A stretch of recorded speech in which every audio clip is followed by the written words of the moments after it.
First of all, congratulations. You have been appointed by Governor Abbott to the Texas Education Agency's Teacher Vacancy Task Force. Let me just begin by asking you, what do you think is the reason behind that task force? Why do we need that? Well, over the last couple of years, especially since the pandemic has started, as hiring managers across the state for districts, we've noticed that it's been increasingly more difficult to find teachers to fill vacancies. And so, we voiced our concern to TEA and state legislators that we need to do something because we need to increase the pipeline of teachers coming into education, as well as improve conditions overall for teachers. And so that was the reason behind the creation of the task force. Well, I'm super excited to serve on it. I will say that because I get to represent and be an advocate for all of our teachers. In your experience, what were some of the reasons you were seeing or hearing as to why it was tough to find teachers? Well, teachers that could retire, they were retiring just because, the transition between virtual learning, versus in-person learning. So just making that shift has been a challenge for some teachers, and just the fear. And, it's understanding, that there is the fear of, getting sick, et cetera. And so some teachers that could retire, they chose to do that. And so that was a big reason. And with substitutes filling those vacancies, substitutes were also fearful because a lot of our substitutes are retired teachers. And so that initial fear scared some off. They're starting to return, but we still realize, looking at teachers that are graduating from education prep programs, there's not as many. And so as educators, we need to do something to help stop that. Absolutely. So you've been put on this task force. What do you see your role being with this group? It's a fairly large group.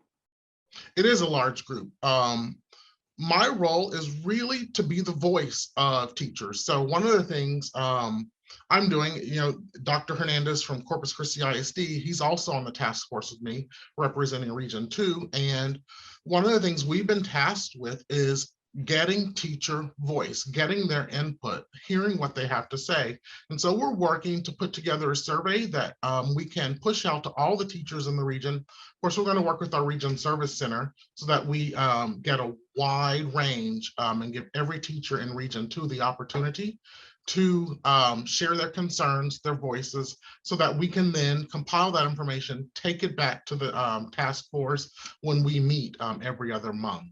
And I don't know if you saw yesterday, TEA did release information that they are expanding the task force to include more teachers, because that's one of the recommendations we made as task force members when we did meet. We did hear from at least one teacher last week when we met, and we said we want to hear from more. But of course, then the task is also on us to get the voice of everyone within our region.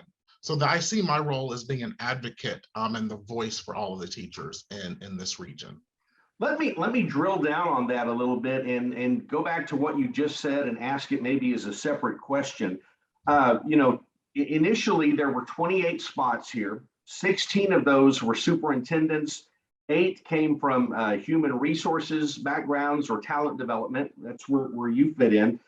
Looking at the initial makeup, there were only 2 teachers, and that garnered a lot of criticism from folks. Do you think that criticism was fair? Yeah, I do. Only because, this is a task force put together to understand why teachers are leaving. And that was one of the concerns we, again, as task force members, did voice in the very first meeting, is we need to hear more teacher voice. Part of the reason for the makeup is because, as hiring managers, we're the ones who are seeing the problem. And, of course, our constituents, our communities, they come to us, okay, why don't we have enough teachers?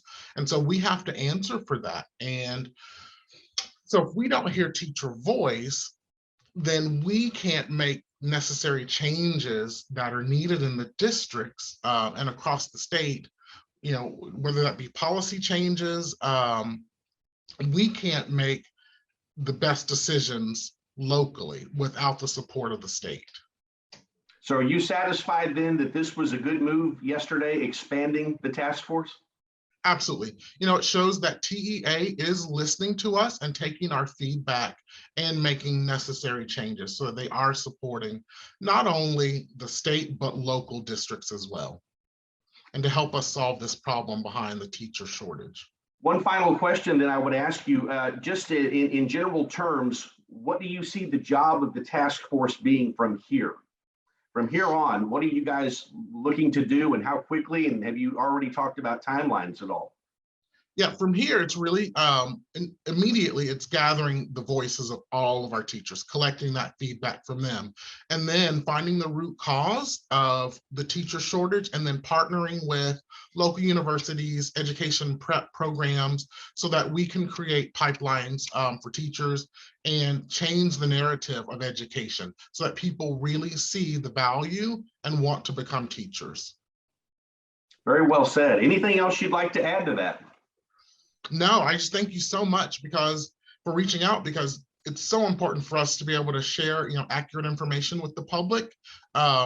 Because, as an educator, we want to do what is best for all of our students and give them opportunities. And this is a way for us to do that, to make change so that teachers have the support that they need and can educate our students to be the next generation of leaders. All right, Brandon Chandler, thank you so much. We enjoyed spending the time with you and hope to catch up with you again as the task force gets up and running. All right, thanks so much.